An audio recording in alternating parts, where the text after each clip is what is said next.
My name is Kevin. When I was a kid, my mother passed away, leaving just my father and me. Dad worked in construction, so he left early in the morning and returned late at night.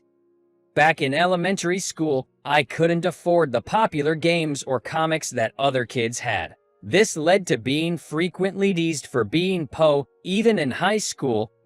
I often wondered why we were so po or why I didn't have a mother like everyone else, sometimes crying about it.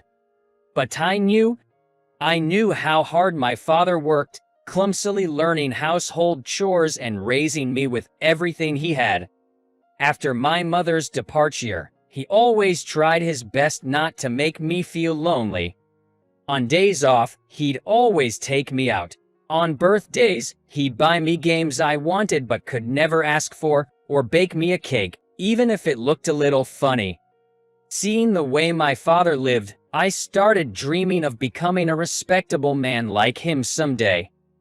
What are your plans for your future? My dad once asked. I'm currently a junior in high school. I replied, I'm thinking of working after high school, Dad. He was taken aback, worrying if he had pushed me too hard. He insisted, I've saved enough for you to go to college, son. I know I can still study without heading to college and I'll learn better through real-life experiences. I responded. At first, my dad was lost for words but eventually respected my decision. Job hunting was tough. While working part-time, I tirelessly looked for a full-time job. I took some certification courses and finally managed an interview at a small local company. The interviewer wasn't impressed with my high school diploma, but the boss seemed to like me, and I got the job. At first, I handled simple tasks and paperwork, but thanks to my diligence, I started gaining recognition from my colleagues. However, some became jealous. What's this high school grad thinking, working so hard? He's probably trying to suck up to the boss. It was often frustrating. I wanted to respond, but nothing could change my educational background. I was disheartened, but there were a few who genuinely appreciated me, so I kept pushing through. It was tough, though. That was around the time. Then there was this supervisor, Mr. Anderson. He'd mock my background, saying things like, "You're just a high school grad, huh? Impressive you've lasted this long." Or, "I'm surprised a high school grad like you can even get certified. Kudos to you." With a sarcastic laugh. He didn't use direct insults, but he often mentioned my lack of education. I felt stressed with every such encounter but kept reminding myself to prove my worth through my work. Besides Mr. Anderson, there were others who'd ridicule me out of pure jealousy. But every time they did, Anderson would show up saying, "This high school grad won't ever match up to you guys. Forget him, let's grab some lunch." And he'd lead the others away. It was tough to fit in with the rest, but around that time, I met Catherine, who later became my wife. She was technically my senior at work, but we clicked instantly. She was a cheerful woman who, despite sometimes having a sharp tongue, was always a great listener.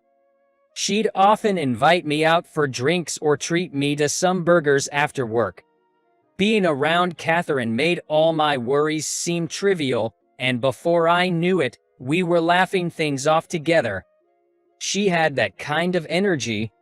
When I talked to her about Anderson's teasing, she said, "What's his problem? As long as you do your job, your background doesn't matter.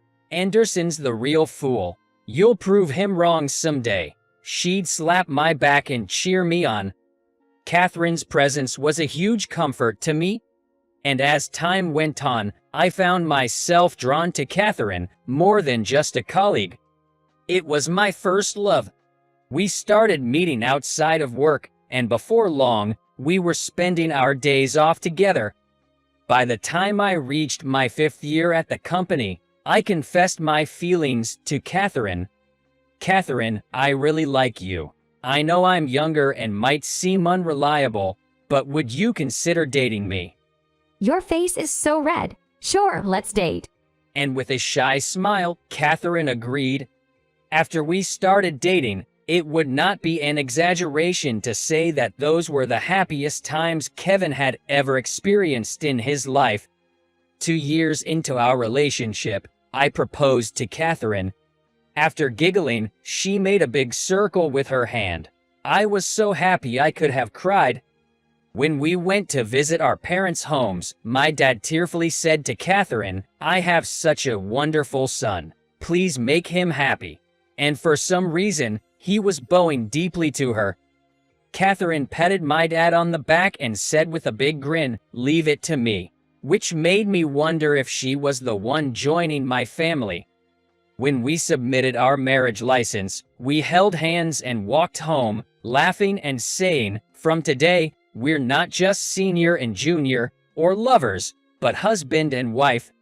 We decided to have a wedding ceremony.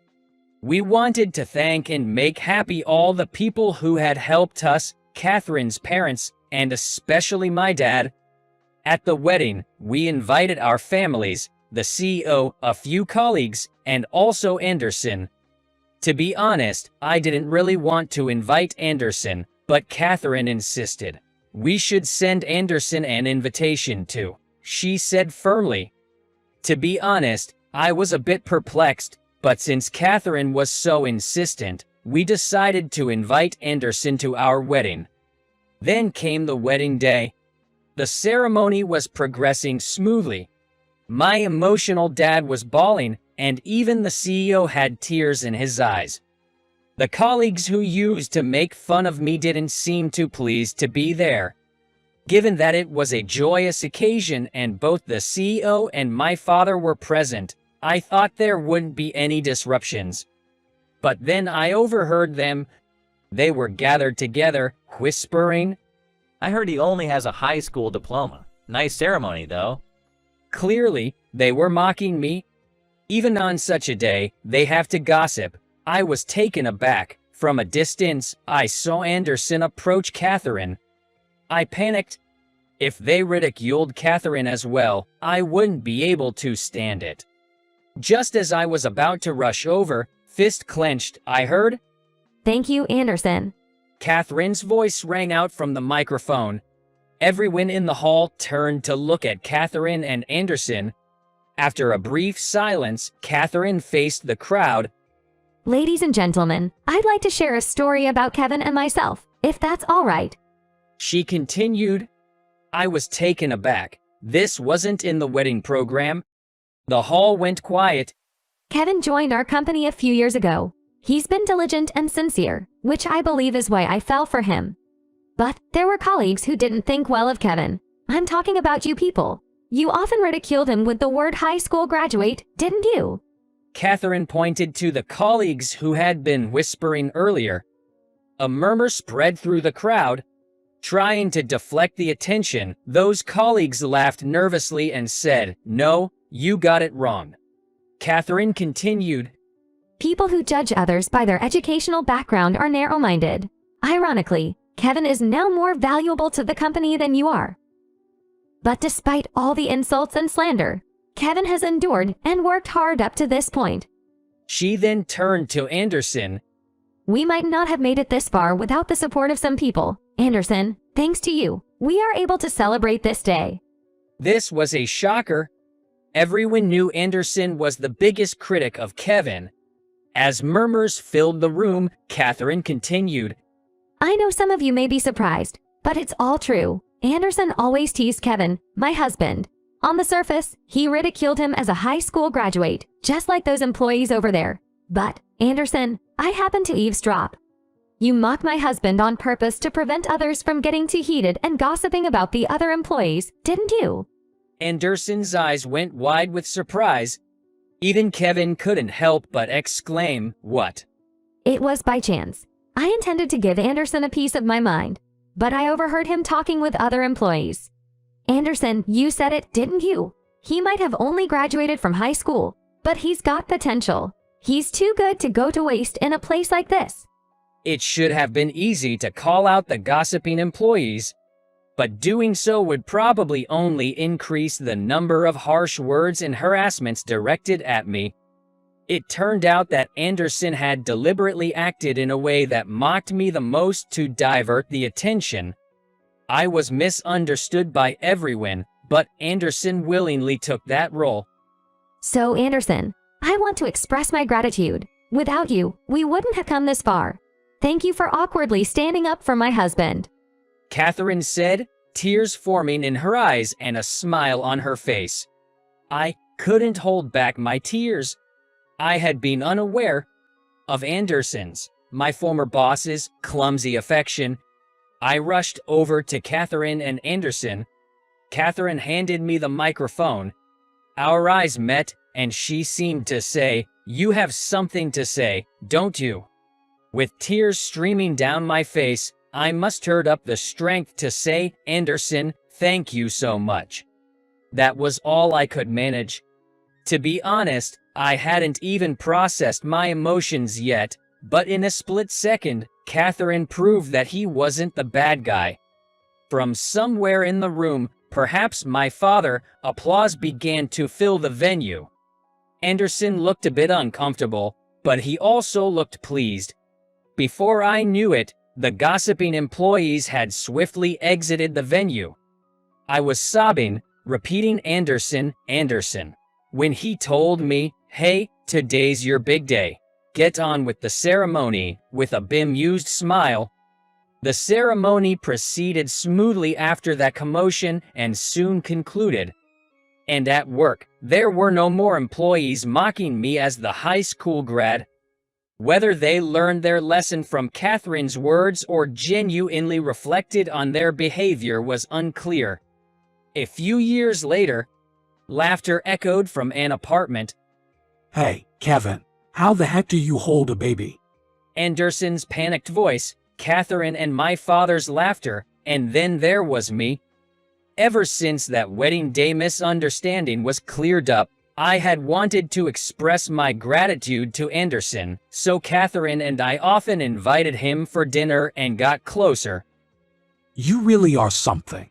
After all the times I mocked you.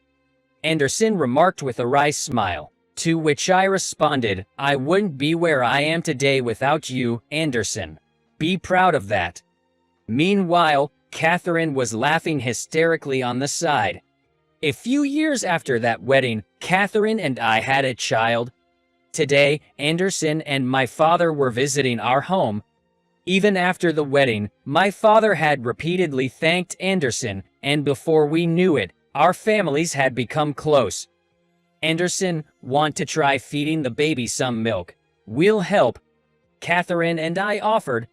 Anderson held our baby carefully and said, Really? You better help. His face was panicked but pleased. It was almost unthinkable to see such a change in my old boss, Anderson, which made me chuckle.